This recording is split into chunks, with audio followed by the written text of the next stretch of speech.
मुंबईमध्ये प्रत्येक वर्षी 1 मार्च रोजी ही नालेसफाईचं काम सुरू होतं. दुर्दैवाने अजूनपर्यंत नालेसफाई सुरू करण्यात आलेली नाही. त्यामुळे ह्या नालेसफाईच्या पुढे काय होईल हा सर्वात मोठा प्रश्न आहे. महापालिका जेव्हा 1 मार्चला ही नालेसफाईचं काम सुरू करते तर 31 मे ही प्रत्येक वर्षी डेडलाईन असते.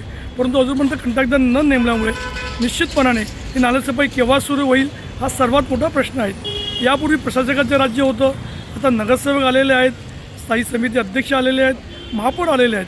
तरीसुद्धा या कामासाठी अजूनपर्यंत कंत्राटदार का मिळत नाहीत हा सर्वात मोठा प्रश्न आहे.